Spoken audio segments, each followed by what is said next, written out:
नमस्कार. भूमिशिल्प डिजिटलच्या वतीनं सातारकर नागरिकांचं अगदी मनापासून मी स्वागत करतो. आपण सातारा नगर परिषद निवडणूक 2025 आणि निवडणूक आता पार पडलेली आहे. 21 तारखेला त्याचा निकाल लागणार आहे. पण तरीसुद्धा निवडणूक होईपर्यंत काही जे प्रश्न नागरिकांच्या मनामध्ये साधारणपणे 17 प्रश्न निर्माण झाले होते, आपण असं म्हणलेलं होतं आणि त्याचा पहिल्या भागामध्ये मी त्याचं सुतोवाच केलेलं होतं.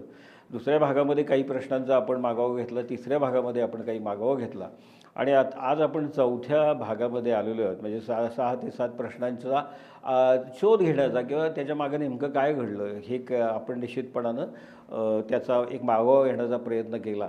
त्याबरोबरीनं भ्रष्टाचाराचा जो मुद्दा होता, जो मागच्या एपिसोडमध्ये मी जो बोललेलो होतो, अनेक नागरिकांचे किंवा संपर्क अनेक वर्षांचा असल्याकारणामुळं अनेकांचे मला फोन आले आणि त्यांनी म्हटले की तुम्ही अत्यंत नेमक्या अशा विषयाला हात घातला आणि मोठ्या प्रमाणामध्ये त्या ठिकाणी अनागोंदी कारभार चालतो किंवा काय पद्धतीनं तिथं जो काय टक्काराज म्हणतात तसं आहे वगैरे हे आमच्या कानावर येत असतं. पण तरीसुद्धा त्या ठिकाणी अशा पद्धतीनं किमान नवीन येणाऱ्या व्यवस्थेमध्ये किंवा नवीन येणारी जी आता बॉडी आहे किंवा नवीन येणारे जे नगराध्यक्ष आहेत तर त्यांच्या कार्यकाळामध्ये किमान त्याला अंकुश बसावा किंवा त्याला चाप बसावा आणि जास्तीत जास्त समाज उपयोगी किंवा आपल्या शहराचा विकासाच्या दृष्टिकोनातून अत्यंत महत्त्वाची असणारी अशी कामं नेमक्या टेंडरमध्ये व्हावीत.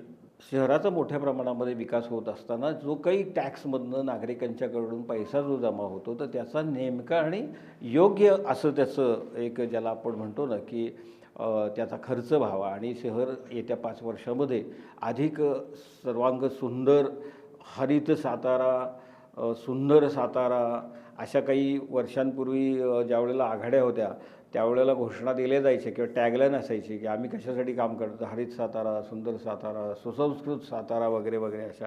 आता ह्या सगळ्या टॅगलाईनही मागं पडल्यात, सगळंच मागं पडलेलं आहे आणि ही निवडणूक म्हणजे निवडणुकीचा आपण असं म्हणतो की काही अजेंडा होता की नाही असा प्रश्न नागरिकांना पडला आणि त्यातून काही प्रश्न निर्माण झाले. तर त्याच्यामुळं की आपण त्या मागोवा घेतो आहे त्या सगळ्या ह्याचा त्याच्यामध्ये एक महत्त्वाचा मी मुद्दा असा मांडलेला होता की नागरिकांच्या मनामध्ये होतं की भारतीय जनता पार्टीच्या वतीनं निवडणूक लढवायचा निर्णय घेतल्यानंतर देशभरामध्ये भारतीय जनता पार्टीचे उमेदवार जे असतात म्हणजे खासदारकीसाठी, आमदारकीसाठी किंवा इतर कुठल्या निवडणुकीमध्ये तर त्याच्यामध्ये जाणीवपूर्वक मुस्लिम समाजाला डावललं जातं की काय असा राष्ट्रीय प्रश्न आहे, हा काय स्थानिक प्रश्न नाही.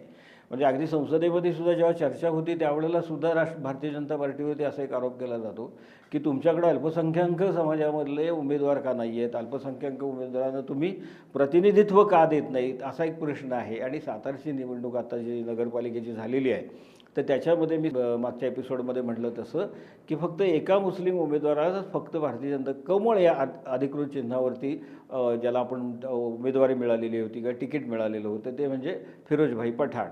पण त्याबरोबरीनं सातारा शहरामधला जो मुस्लिम समाज आहे जो मोठ्या प्रमाणामध्ये राजघराण्याच्या पाठीशी कायम राहत आलेला आहे आणि त्यांचं आणि राजघराण्याचं आणि एकूणच सातारच्या हिंदू मुस्लिमांच्यामध्ये एक सांस्कृतिक बंध आहे, सांस्कृतिक असं एक नातं आहे. जगभरामध्ये कुठंही कुठल्याही अशा जातीय दंगली झाल्या, धार्मिक दंगली झाल्या तरी सातारचा आपला इतिहास आहे की साताऱ्यामध्ये अशा पद्धतीचं कधीच वातावरण तयार झालं नाही किंवा होत नाही. त्याचं कारण असं आहे की प्रचंड समन्वय आहे. मग असं असताना सातारच्या मुस्लिम समाजामध्ये असा एक प्रश्न निर्माण झाला आहे मनामध्ये की आम्हाला का डावलण्यात आलं. आम्हाला म्हणजे केवळ आमच्याकडं वस्ती जास्त आहे म्हणून असं नव्हे, पण सर्व समाजामध्ये म्हणजे हिंदूंच्या आतमध्ये असेल किंवा सर्व जाती धर्मामध्ये काम करणारे जे काही कार्यकर्ते होते किंवा कार्यकर्त्या होत्या तर त्यांनी ह्या दोन्ही महाराजांच्याकडं आपलं एक ज्याला आपण म्हणतो तिकीट मागण्याचं काम केलं होतं की आम्हाला उमेदवारी द्या म्हणून काम केलेलं होतं. त्यांनी अर्ज पण भरलेले होते. त्यातल्या बऱ्याचशा लोकांना अर्ज मागं घ्यावे लागले. काही तर मुस्लिम समाजातले उमेदवार असे होते की त्यांच्या घराण्याला किंवा त्यांच्या एक परंपरा होती नगरसेवक त्यांच्यामध्ये त्यांचे आजोबा असतील किंवा वडील असतील किंवा मामा असतील, काका असतील तर अशी मंडळी ही सातारा नगर परिषदेमध्ये गेलेली आहेत. आणि आपल्याला माहिती असेल की एक काळ असा होता की आदमबाई बागवान हे जे होते तर ती एक मुलूक मैदान तोफ मानली जायची. त्यांचा जो प्रचंड अभ्यास होता सातारा नगर परिषदेच्या कारभाराच्या संदर्भामध्ये किंवा एकूण नगरपालिका ॲक्ट 1965 जो आहे तर त्याच्या संदर्भामध्ये त्यांचा एक अभ्यास होता आणि ते सर्वांना पुरून उरायचे. आणि त्यावेळेचं तर वातावरण खूप वेगळं होतं. म्हणजे 2001 सालापर्यंतचा त्यांचा जो सगळा तो प्रवास होता त्यानंतर त्यांचं निधन झालं. पण म्हणजे मुस्लिम समाजामधले सुद्धा मी अनेक नावं घेऊ शकेन की जे अभ्यासू म्हणून तिथं नगरसेवक म्हणून त्यांनी काम केलेलं होतं. पण आता मात्र ह्या निवडणुकीला मात्र त्यांच्याकडे दुर्लक्ष झालं आणि त्यांच्या मनामध्ये एक खदखद आहे, मुस्लिम समाजामध्ये, अल्पसंख्याक समाजामध्ये खदखद आहे की असं महाराजांनी का केलं असावं. तर इथं आपल्याला त्याचा शोध घेतल्यानंतर आपल्या एवढंच लक्षात येतं की भारतीय जनता पार्टीचं एकूण जे काही राष्ट्रीय धोरण आहे त्या धोरणाचा भाग तो असावा. त्या धोरणाला छेद देण्यामध्ये मात्र आपले स्थानिक नेते आहेत तर ते कमी पडले असं आपल्याला म्हणता येईल. त्याच्याबरोबरीनं आज मी एक अत्यंत उत्तम अशी बातमी, ज्याला आपण एक सकारात्मक बातमी आपल्याला देणार आहे. आणि ती बातमी म्हणजे आपल्याला माहिती आहे की 2020 साली साताऱ्यामध्ये उदयनराजे भोसले यांच्या संपर्कामध्ये असणारे जे काही एक तरुण कार्यकर्ते होते, त्याच्यामध्ये आत्ताच्या ह्या निवडणुकीमध्ये जे नगराध्यक्षपदाचे उमेदवार म्हणून पुढं जे नाव आलेलं होतं संग्राम बर्गे यांचं, तर ते पण तिथं आघाडीवर होते. आणि त्यांनी एक इनोव्हेटिव्ह सातारा म्हणून एक साताऱ्यामध्ये परिषद घेतलेली होती DCC बँकेच्या सभागृहामध्ये. आणि त्याच्यामध्ये पर्यटन विकासासाठी काय करता येईल आपल्याला, ITच्या विकासासाठी काय करता येईल, उद्योगधंद्याच्या विकासासाठी काय करता येईल, व्यापाऱ्यांच्या विकासासाठी काय करता येईल, एकूणच म्हणजे एकूण साताऱ्यामध्ये असं एक इनोव्हेटिव्ह सातारा म्हणून ती एक परिषद झालेली होती. आणि त्याचा मोठ्या प्रमाणामध्ये गवगवाही झालेला होता. त्यानिमित्तानं प्रचंड अभ्यासही झालेला होता उद्योजकांच्यामध्ये, किंवा नव उद्योजक होऊ पाहतात त्यांच्यामध्ये सुद्धा त्याच्यामधनं एक आनंदाचं असं वातावरण तयार झालं होतं. पण त्यानंतर मात्र ते कोविड आणि ह्या सगळ्या गोष्टीमुळं तो विषय मागं पडला. पण तरीसुद्धा त्यावेळेला IT पार्क हा एक मुद्दा हा महत्त्वाचा होता. आणि त्यावेळेला सुद्धा सातारा शहर आणि सातारा जिल्ह्यामध्ये जिथं जिथं IT क्षेत्राशी संबंधित काम करणाऱ्या जवळजवळ मला वाटतं 200-250 छोट्या फर्म आहेत, तर त्यांनाही ते एकत्रित त्यावेळेला करण्यात आलेलं होतं. आणि त्यांनासुद्धा भविष्यामध्ये काय आपल्याला मार्गदर्शन करता येईल किंवा काय आपल्याला त्यांच्या विकासासाठी करता येईल, तर ह्याच्याविषयीसुद्धा त्या परिषदेमध्ये एक मोठ्या प्रमाणामध्ये उहापोह झालेला होता.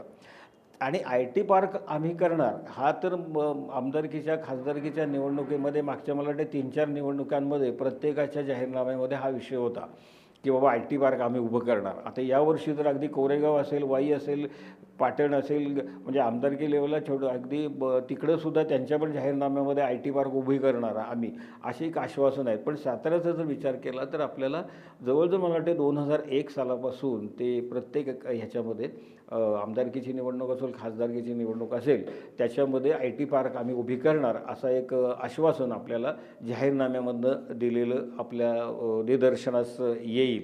म्हणजे असे जाहीरनामे आपण ठेवले असतील तर ते बरेचसे जाहीरनामे माझ्याकडे आहेत. पण IT पार्कचा प्रश्न मार्गी लागत नव्हता. पण त्यानंतर त्या इनोव्हेटिव्ह सातारा त्या ह्याच्यामधून सुद्धा असा एक विचार पुढे आला की IT पार्क आपलं झालं पाहिजे. आणि मग त्यानंतर एक अशी जागा सुचवण्यात आलेली होती. जागा होती इथं आपल्या पशुसंवर्धन खात्याची जे गोडोलीच्या पुढं जागा आहे, तर त्या ठिकाणी ते IT पार्क व्हावं असं एक काहींचं मत होतं. परंतु त्याच्यासाठी आणि मोठी जागा आपल्याला उपलब्ध होईल ते नागेवाडीमध्ये तिथं उपलब्ध होईल. आणि मग काही लोकांचं असं म्हणणं होतं की नागेवाडीमध्ये करायचं. मग उदयनराजे आणि शिवेंद्रबाबा यांनी एकत्रित असा निर्णय घेतला आणि मग ते नागेवाडीची जागा आहे तर ती आता IT पार्कसाठी राखीव झालेली आहे. आणि त्याच्या संदर्भामधली एक आनंदाची बातमी मी आपल्याला देणार आहे. आणि त्याचा आणि नगरपालिकेचा काय संबंध आहे ह्याच्याविषयी पण आपण भाष्य करणार आहोत. त्याचा आजचं Gen Z म्हणजे जे काही तरुणांची आज पिढी आहे, 18 ते साधारण 30 वयोगटामधली जे काही तरुण आहेत, तर त्यांच्या अशा आकांक्षांच्या दृष्टिकोनामधनं ह्या IT पार्कचं किती महत्त्व आहे आणि त्यामध्ये सुद्धा नगरपालिका काय भूमिका बजावू शकते, तर या संदर्भामध्ये एक भाष्य मी या ठिकाणी करणार आहे. ती बातमी अशी आहे की 115 कोटी रुपयांचा एक टाटा टेक्नॉलॉजी कंपनी जी आहे तर त्यांच्या वतीनं आता ह्या नवीन होणाऱ्या IT पार्कमध्ये एक प्रकल्प तिथं 115 कोटींचा उभा राहतो आहे. तो प्रकल्प असा आहे की CIII म्हणजे त्याच्यामध्ये काय म्हणजे centre for innovation, centre for invention आणि सेंटर फॉर इन्क्युबेशन असा तो CIII असा तो हा तिथं होणार आहे. म्हणजे काय ते इनोव्हेशन म्हणजे शोध असेल, संशोधन असेल, नवीन काहीतरी शोध घ्यायचं असेल, इन्व्हेन्शन म्हणजे शोध असेल, इनोव्हेशन म्हणजे काय तर नव्या गोष्टी सुरू करण्याच्यासाठी आपल्याला काय काय करता येईल त्याच्या संदर्भामध्ये त्या ठिकाणी मार्गदर्शन होणार आहे. आणि इन्क्युबेशन म्हणजे आधुनिक शिक्षण, नवनवीन तंत्र किंवा पद्धतींचा स्थिर आणि सहाय्यक असा एक विकास. म्हणजे हे जे तरुण आहेत तर ह्या म्हणजे अशा पद्धतीचं सेंटर साताऱ्यामध्ये नाही आहे का तर आहे. आपल्या शिवाजी कॉलेज रयत परिसरामध्ये शिवाजी कॉलेजच्या त्या परिसरात तिथं आहे, पण ते छोट्या स्वरूपामध्ये आहे. म्हणजे CIII सारखं ते सेंटर आहे. आपण जर बारामतीला गेलो तर बारामतीला खूप मोठं सेंटर अलीकडंच म्हणजे ह्या वर्ष 2 वर्षामध्ये तिथं उभं राहिलेलं आहे आणि मोठा कार्यक्रम तो झालेला होता आदरणीय शरद पवार साहेबांच्या उपस्थितीमध्ये.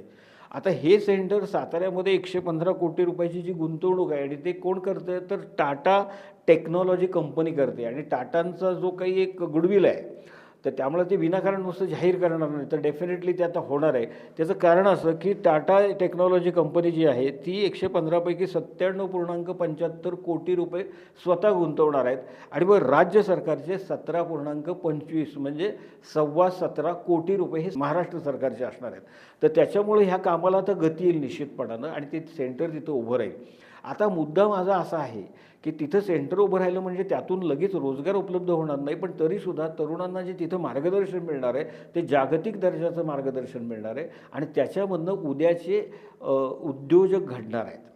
छोटे काही ना पण उद्योजक घडणार आहेत, काही टेक्निशियन घडणार आहेत त्याच्यामधनं, काही मार्गदर्शक घडणार आहेत त्याच्यामधनं.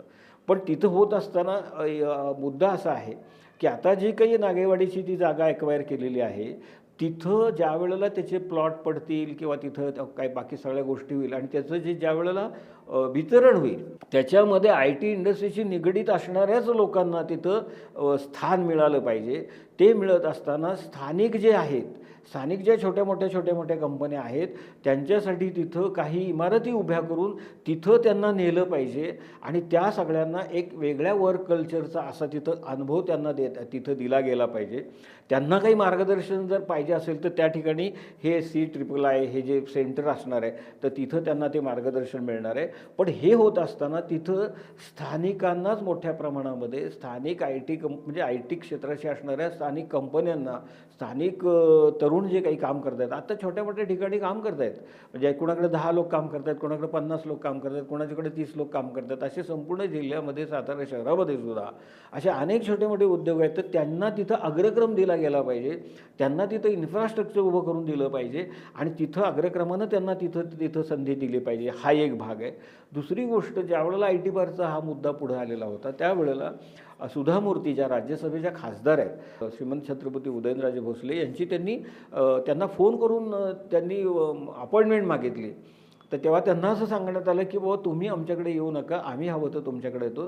त्यावेळेला त्यांनी अत्यंत आदरानं सांगितलं की नाही महाराज मी तुमच्याकडे येणार आणि त्यानंतर त्यांनी जवळजवळ 2-2.5 तास वेळ दिला आणि मग संपूर्णपणे IT पार्कची काय तुमची संकल्पना आहे किंवा तुमची आमच्याकडून काय अपेक्षा आहे. इन्फोसिस आपल्याला ही मोठी कंपनी आहे माहिती आहे तर त्यामुळं इन्फोसिसतर्फे आपल्याला काय आमच्याकडनं मदतीची अपेक्षा आहे असं त्यांना विचारण्यात आल्यानंतर त्या ठिकाणी इन्फोसिसचं काहीतरी एक सेंटर सुरू व्हावं अशा पद्धतीची मागणी केल्यानंतर त्यांनी अत्यंत नम्रपणे सांगितलं होतं की आत्ता जो आमचा बेंगलोरचा प्रकल्प चालू आहे तो प्रकल्पचं त्याचं जे एक्सपान्शन चालू आहे तर त्याच्यामुळं आम्ही आत्ता तातडीनं काही तुमच्या तिथं एक असा काही IT पार्कमध्ये प्रकल्प उभा नाही करू शकत, पण तरीसुद्धा आम्हीसुद्धा एक मार्गदर्शन करणारं सेंटर आणि त्याबरोबरीनं कॉल सेंटर आम्ही तिथं सुरू करू की ज्याच्यामधनं किमान 1,500 ते 2,000 युवक युवतींना तिथं रोजगार उपलब्ध होईल. तर असं त्यांनी स्वतःहून सांगितलेलं आहे उदयन महाराजांना. तर त्याच्यामुळं मला असं वाटतं की आता दोन्ही महाराजांची ही जबाबदारी राहते की तुम्ही आता ह्या सगळ्या गोष्टींकडं अत्यंत जाणीवपूर्वक पाठपुरावा त्याचा केला पाहिजे. ह्या सगळ्या IT पार्कशी निगडीत असणारे कार्यकर्ते पण जे आहे किंवा इनोव्हेटिव्ह सातारामध्ये काम केलेले जे काही कार्यकर्ते आहेत तर त्यांनी आता ह्या सगळ्याकडं एक मिशन म्हणून बघितलं पाहिजे. आणि दुसरी गोष्ट आता तुम्ही आणि ही महत्त्वाची आहे आनंदाची गोष्ट आहे म्हणजे नुसतं जागा एक्वायर केली IT पार्क होणार कधी होणार काय होणार म्हणजे काही लोक म्हणत होते आता जागा एक्वायर झाली आहे 5-10 वर्ष लागतील अजून. तर नाही म्हणजे हे जे सेंटर सुरू होणार आहे म्हटल्यानंतर त्याला गती आलेली आहे. म्हणजे ती गती त्याच्यामध्ये म्हणजे जे 5 वर्षात काम होणार होतं ते मला वाटतं कदाचित 2 वर्षामध्ये सुद्धा तो प्रश्न पूर्णपणे मार्गी लागेल. फक्त जसं सातारा MIDCमध्ये जिथं काही प्लॉट होते काही लोकांनी प्लॉट घेतले सरकारकडनं प्लॉट घेतले आणि तिथं गोडाऊन काढली पण उद्योग काही सुरू केले नाहीत. काही लोकांनी प्लॉट विकले, काही लोकांनी ते विकत घेतले, त्याचे प्लॉट पाडले आणि ते 10-10, 20-20 लाख रुपये काय जे आहेत गुंठ्यानं वगैरे इतरांना विकले गेले. काही ठिकाणी उद्योजक घडवण्यासाठी किंवा उद्योगधंदा सुरू होण्यासाठी त्या जागांचा वापरही झाला नाही. काही लोकांची मक्तेदारी झाली की त्यांनीच ते सगळे प्लॉट घ्यायचे आणि त्यांना जाऊन विचारायचं, तिथल्या त्या MIDCच्या ऑफिसला काहीच अर्थ नाही, काहीच किंमत नाही, अशी एक परिस्थिती निर्माण झाली. काही तरुण उद्योजक तिकडं जाऊच शकत नाहीत, कारण त्यांना मिळणारी जागा आहे तर त्याच्या आता इतके काहीतरी रेट वाढलेले आहेत. सरकारचा रेट वेगळाच आहे, पण ज्यांनी घेतलेत त्यांनी त्याचा नेमकेपणानं वापर केला नाही. त्या जागा काही लोक, ठराविक लोक घेत आहेत, त्याचे प्लॉट पाडून विकत आहेत. तर तसं, आणि त्यामुळे MIDCची अवस्था आपली बिकट झाली, लक्षात घ्या तुम्ही. तर तसं ह्या नागेवाडीच्या संदर्भामध्ये किंवा ह्या IT पार्कच्या जागेच्या संदर्भामध्ये होऊ नये, असे एक अत्यंत प्रामाणिकपणे एक इच्छा इथं आहे सातारकर नागरिकांची.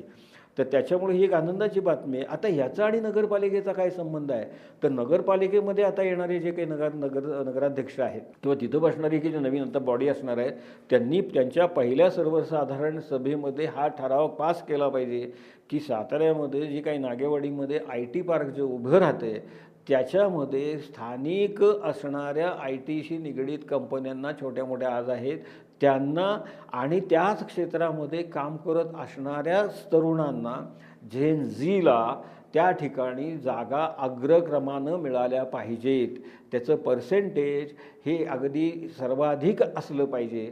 तर अशा पद्धतीचा ठराव हा पहिला जर केला गेला तर मला असं वाटतं की निश्चितपणानं त्या संपूर्ण यंत्रणेवरती एक दबाव राहील की बाबा ठीक आहे, आपल्याला इथं सुरू करतो, म्हणजे जो येईल ते बाहेरनं आले सगळे तिथे एस्टॅब्लिश झाले आणि पुन्हा सातारकर आहेत तिथंच राहिले, असं होता कामा नये.